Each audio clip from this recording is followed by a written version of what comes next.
दूर किसी जंगल में टूनी चिड़िया अपने बेटे के साथ रहा करती थी।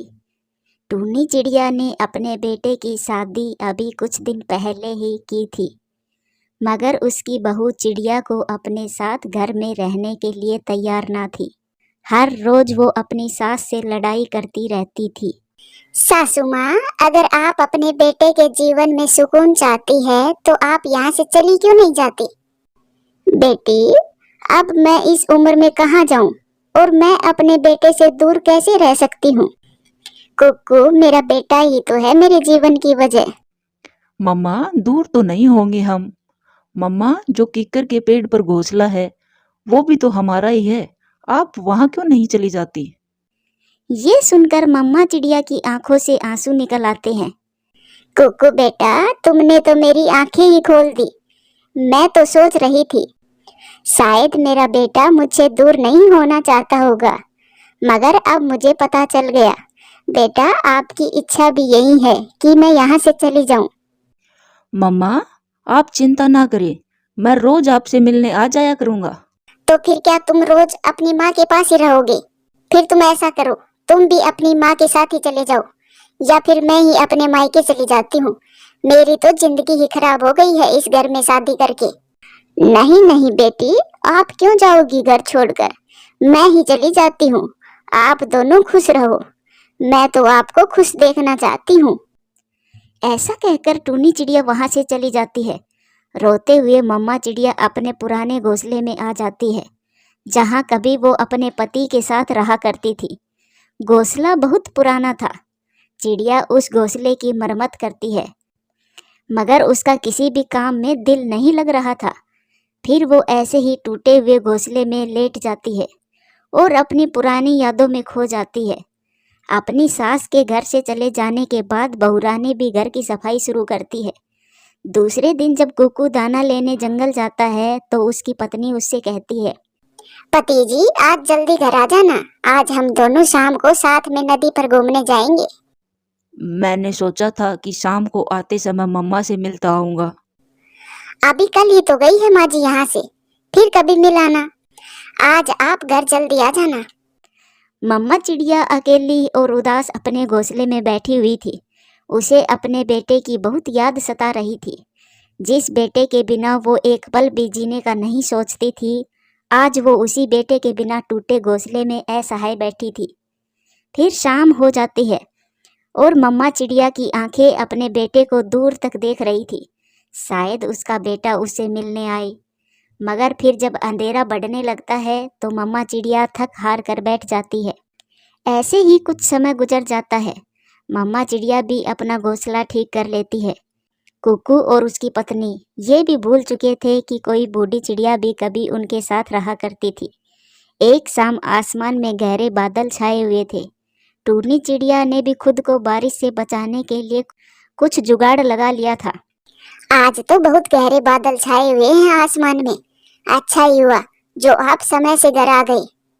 फिर जोरदार बरसात शुरू हो जाती है। बादल गरज रहे थे और बिजली आसमान में चमक रही थी। आज मैंने सासू माँ का पुराना संदूक खोला था। मैंने सोचा था शायद कोई काम की चीज मिल जाए, मगर देखो क्या मिला। ये एक डायरी और एक टूटा हुआ चश्मा मिला है। ऐसा कहकर कुक्कू की पत्नी कुक्कू को खाना खिलाती है। कुक्कू खाना खाने लगता है। तिनकों के घोंसले में माँ भीग रही होगी। बारिश बहुत तेज है। हर समय माँ माँ, हर समय माँ। इससे तो अच्छा है आप माँ के ही पास चले जाओ। मैंने तो बस बात की थी, आप बहुत जल्दी गुस्सा हो जाती हो। फिर कुक्कू की पत्नी नाराज होकर सो जाती है और कुक्कू वो डायरी पढ़ने लग जाता है। आज मैं बहुत खुश हूँ। आज मैंने एक अंडा दिया है। आज से मैं अपने अंडे की अपने जान से भी बढ़कर रक्षा करूंगी। ऐसे कुक्कू अपनी माँ की डायरी पढ़ते पढ़ते अपनी माँ की याद में खो जाता है। आप अपने अंडे से निकलने वाले बच्चे का क्या नाम रखोगे? मैं अपने बेटे का नाम कुक्कू रखूंगा। मुझे कुक्कू नाम बहुत पसंद है। आप अंडे का ध्यान रखना, मैं भोजन लेने जाता हूँ। बारिश भी बहुत तेज हो रही थी। कुक्कू अपनी माँ की डायरी का अगला पेज पढ़ता है। मगर वो शाम मेरे लिए बहुत बुरी थी, जब मिठू ने मुझे आकर बताया कि मेरी तो दुनिया ही उजड़ चुकी है। मेरे कुकू के पापा को किसी जालिम ने मार दिया था। उस दिन मैं बहुत रोई। फिर मैंने पलट कर अपने अंडे की तरफ देखा, जिसे देखकर मुझे जीने की वजह मिली। कुकू अपनी मम्मा की डायरी पढ़ते हुए रो रहा था। वो पढ़ता जा रहा था। फिर वो अगला पेज पढ़ता है। आज मेरे अंडे से मेरा छोटा सा बेटा बाहर आ गया, जिसका नाम मैंने कुकू ही रखा। वो देखने में बहुत सुंदर था। फिर मैं अपने बेटे से बातें करने लगी। कुछ ही दिनों में मैं अपने पुराने दुख भूलकर अपने बेटे के साथ नई जिंदगी जीने लगी। मैं अपने बेटे को साथ लेकर नदी पर जाती, उसके साथ खेलती। मैं अपने बेटे को अपनी चोंच से दाना खिलाती। मैं अपने बेटे को सोते हुए देखकर बहुत खुश होती थी। फिर धीरे धीरे मेरा बेटा बड़ा होता गया। मैंने अपने बेटे के लिए नया पक्का घर भी बना लिया था। मगर मुझे अब एक ही चिंता थी कि अपने जीते जी अपने बेटे की शादी कर दूं, क्योंकि अब मेरी सेहत भी कुछ ठीक नहीं रहती थी। कुकू की आंखों से आंसू गिरकर उसकी मम्मा की डायरी के पन्ने भीग गए थे। उसे ये एहसास हो रहा था कि कैसे उसकी मम्मा ने अपनी जिंदगी अपने बेटे के नाम कर दी थी। उसकी मम्मा ने अपने बेटे को पालने के लिए पूरी उम्र लगा दी और उसके बेटे ने अपनी पत्नी को खुश रखने के लिए अपनी माँ को ही घर से निकाल दिया था। कुकू अपने किए पर बहुत पछता रहा था। वो रोए जा रहा था। बाहर बारिश बहुत तेज हो रही थी। तेज बारिश देखकर कुकू को अपनी माँ का ख्याल आता है और वो अपनी पत्नी को सोता हुआ छोड़कर अपने घर से निकलता है। वो बहुत तेजी से उड़ता जा रहा था। वो जल्दी ही अपनी माँ के घोंसले के पास पहुंच जाता है। मम्मा, मम्मा, मेरी प्यारी मम्मा, मैं आ गया हूँ। मम्मा, आज मैंने आपकी डायरी पढ़ी और मुझे पता चला कि मम्मा आपने अपनी जिंदगी में कितने दुख सहे हैं। मम्मा, मैं कितना नालायक हूँ। मैं आपके सब बलिदान भूल गया था। मम्मा, मुझे माफ कर दो। मम्मा, प्लीज मुझे माफ कर दो। मैं आपका बेटा कहलाने लायक नहीं हूँ। वो रोते हुए ऐसे बोले जा रहा था, मगर उसकी मम्मा तो आंखें बंद करके लेटी हुई थी। वो कुछ बोल नहीं रही थी। कुकू अपनी मम्मा को हिलाता है तो वो देखता है उसकी मम्मा तो मर चुकी थी। वो बारिश शुरू होने से पहले ही मर चुकी थी। कुकू अपनी मम्मा के पास बैठकर रो रहा था और अपने किए पर पछता रहा था। मगर अब उसकी मम्मा लौट कर नहीं आने वाली थी, क्योंकि अब समय गुजर चुका था और गुजरा हुआ समय कभी भी लौट कर नहीं आता। प्यारे दोस्तों, इस कहानी से सीख मिलती है कि माँ बाप अपने बच्चों को बहुत मुश्किल से पालते हैं। माँ बाप अपने बच्चों से बहुत उम्मीदें लगाते हैं, इसीलिए कभी भी अपने माँ बाप को दुख ना दे। वीडियो अच्छी लगे तो लाइक करें, शेयर करें, कमेंट्स करें और हाँ, चैनल को सब्सक्राइब करें। आपका धन्यवाद। रॉकी कबूतर की शादी हुए कई साल गुजर गए थे, परंतु अभी तक उसके संतान नहीं हुई थी। इस बात को लेकर कबूतर और उसकी पत्नी टूनी चिड़िया बहुत दुखी रहते थे। क्या बात है टूनी, आप उदास क्यों हो? कुछ नहीं जी, बस ऐसे ही दिल भर आया था। आज नदी पर सभी मम्मा पक्षी अपने अपने बच्चों के साथ खेल रही थी और मैं अकेले बैठकर उन सबको देख रही थी। अगर हमारी भी औलाद होती तो मैं भी मेरे बच्चों के साथ खेलती। ये देखकर मेरा मन भर आया। ऐसे रोने से क्या होगा टूनी? अगर भगवान ने चाहा तो तुम्हारी सूनी गोद जरूर भरेगी। हमारा बच्चा जरूर होगा। आप ज्यादा चिंता ना करें। अच्छा, अब चुप कर जाओ। मैं अब भोजन लेने जा रहा हूँ। अगर ऐसे आपको रोता छोड़कर जाऊंगा तो सारा दिन मेरा भी मन उदास रहेगा। अच्छा, आप जाइए और अपना ध्यान रखना और मेरी चिंता ना करना। मैं तब तक घर की मरम्मत कर लेती हूँ। बारिश का कुछ भी पता नहीं कब शुरू हो जाए। फिर रॉकी कबूतर भोजन लेने चला जाता है। रॉकी कबूतर भी हर समय चिंतित रहता था, परंतु वो अपना दुख अपनी पत्नी को बताता नहीं था, क्योंकि वो अपनी पत्नी को दुखी नहीं करना चाहता था। रॉकी भैया, मुझे तो आप पर बहुत तरस आता है। आप कितनी मेहनत करते हो। आपने अपना घर भी पक्का बना लिया है, सब कुछ है आपके पास, परंतु वो सब किस काम का है जब औलाद ही ना हो तो। गोरी, संतान को होना या ना होना हमारे बस की बात थोड़े ही है। ये सब तो ऊपर वाले की मर्जी से होता है। मैं तो कहती हूँ रॉकी भैया, आप दूसरी शादी कर लो। क्या पता आपकी दूसरी पत्नी से आपको संतान का सुख मिल जाए। मैं टुन्नी से बहुत प्यार करता हूँ। गौरी, मैं ऐसा कैसे कर सकता हूँ? मेरी पत्नी के होते हुए मैं दूसरी शादी कैसे कर सकता हूँ? मैं ये नहीं कर सकता। तो फिर तुम ऐसे ही मर जाओगे और फिर तुम्हारे जाने के बाद तुम्हारा नाम लेने वाला भी नहीं होगा। फिर रॉकी कबूतर वहां से चला जाता है। कितना प्यार करता है ये रॉकी अपनी पत्नी से। और एक मेरा कालू है, वो कभी भी मुझसे प्यार से बात ही नहीं करता। शाम को लूसी कबूतरी टूनी चिड़िया के पास आती है। चिड़िया बहन, आप कल मेरे साथ चलना। हम उल्लू बैद जी से आपका चेकअप करवाएंगे। मैंने सुना है उल्लू बैद जी के पास एक ऐसे फूलों का रस है जिसे पीने से मम्मा पक्षी को अंडा हो जाता है। क्या लूसी बहन, सच में? आपने मुझे पहले क्यों नहीं बताया? अगर ऐसा है तो हम कल ही उल्लू बैद जी के पास चले जाएंगे। ठीक है टूनी बहन, जब रॉकी भैया घर आए तब उनसे पूछ लेना, फिर हम कल चलेंगे।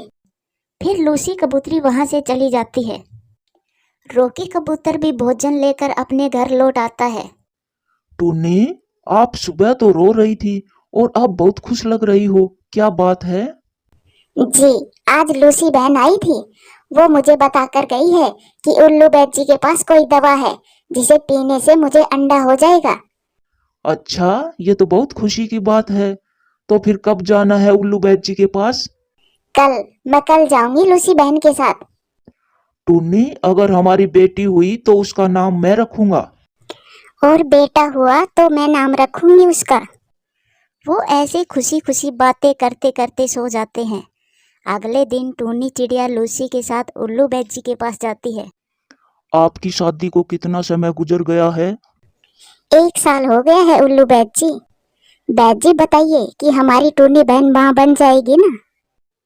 मैं ये कैसे बताऊं लूसी, मैं कैसे बताऊं कि टूनी चिड़िया तो बांझ है। टूनी चिड़िया कभी भी माँ नहीं बन सकती। ये सुनकर तो टूनी चिड़िया के तो पैरों तले से जमीन खिसक जाती है। ऐसा ना कहे उल्लू बैद जी, भगवान के लिए ऐसा ना कहें। आपने तो मेरी उम्मीद ही तोड़ दी है। कम से कम मेरी उम्मीद तो बनी रहने दे। लूसी बहन, इससे तो अच्छा था कि मैं उल्लू बैद जी के पास ना ही आती। मुझे कुछ उम्मीद तो थी, लेकिन आज तो मेरे पास वो भी नहीं रही। चुप कर जाओ टूनी बहन, चुप कर जाओ। ऐसे रोने से कुछ नहीं होगा। अगर ऐसे रोती रहोगी तो क्या होगा? तो ले आई उल्लू बैद जी से दवा। क्या कहा उल्लू बैद जी ने? टूनी चिड़िया तो चुप बैठी थी, वो तो बस रोए जा रही थी। टूनी, क्या बात है? आप रो क्यों रही हो? कुछ तो कहो, आखिर हुआ क्या है? मैं बांझ हूँ पति जी, मैं कभी भी माँ नहीं बन सकती। मैं आपको पिता बनने का सुख नहीं दे सकती। मेरे भाग्य में संतान नहीं है। क्या ये सब उल्लू बैद जी ने बताया है? उल्लू बैद जी ने मेरा पूरा चेकअप करने के बाद ये सब बताया है। अच्छा, कोई बात नहीं, अब चुप हो जाओ। मैं हूं ना तुम्हारे पास। हम दोनों एक दूसरे का दुख बांट लेंगे। ऐसे ही कुछ समय गुजर जाता है और फिर एक दिन नदी पर बैठी टूनी चिड़िया अपने पति रॉकी से कहती है। रॉकी जी, मेरी एक इच्छा है, क्या आप मेरी वो इच्छा पूरी करेंगे? बताओ बताओ टूनी, मैं तो आपकी हर इच्छा पूरी करने को तैयार हूँ। आप दूसरी शादी कर लें। ये सुनकर रॉकी कबूतर बहुत हैरान हो जाता है। ये क्या कह रही हो टूनी? क्या हो गया है आपको? होश में तो हो? रॉकी जी, मेरी एक सहेली है मेरे माँ वाले जंगल में। मैं उससे आपकी शादी करना चाहती हूँ। अगर आप मुझे खुश देखना चाहते हो तो आपको मेरी ये बात माननी होगी। टूनी, मुझे थोड़ा सोचने का समय दो, फिर बात करेंगे। रॉकी कबूतर मीनू चिड़िया का बचपन का दोस्त था। वो मीनू चिड़िया के पास जाता है और उसे सारी बात बताता है। रॉकी भैया, टूनी ठीक ही कह रही है। अगर वो ऐसे खुश है तो उसे आप दुखी ना करें। वो तो पहले ही बहुत दुखी है। मैं टूनी से बहुत प्यार करता हूँ। तो फिर आप उसकी बात भी मान लो। आप दूसरी शादी कर लो। फिर कुछ दिनों के बाद टूनी चिड़िया अपनी सहेली रॉकी की शादी करवा देती है। आप दोनों बैठे और मैं आपके लिए भोजन लेकर आती हूँ। नहीं नहीं टूनी, आप पहले कभी गई हो भोजन लेने जो अब भोजन लेने जाओगी? नहीं, आज से भोजन मैं ही लेकर आऊंगी। और वैसे भी मैं घर में बैठे बैठे बोर होती रहती हूँ। फिर टूनी चिड़िया भोजन लेने चली जाती है। टूनी मेरी बचपन की सहेली है। बेचारी ने सारी जिंदगी दुख ही दुख देखे हैं। छोटी सी थी तब माँ बाप मर गए थे और अब संतान न होने का दुख तो शायद उसे मार ही देगा। तो फिर सौतन ले आई चिड़िया। मैंने अपने पति की शादी अपनी खुशी से की है। चिड़िया, अंदर अंदर से खुश तो तेरा पति हो रहा होगा। उसे नई पत्नी जो मिल गई और थोड़े ही दिनों बाद वो दोनों तुम्हें घर से भी भगा देंगे। मेरे पति जी ऐसे नहीं है। तो फिर देखेंगे, तुम थोड़ा इंतजार तो करो। और फिर कुछ समय गुजरता है और रॉकी की नई पत्नी एक अंडा देती है, जिसे देखकर टूनी चिड़िया तो अंडे की मम्मा से भी ज्यादा खुश थी। आज तो मैंने अपनी हर खुशी पा ली है।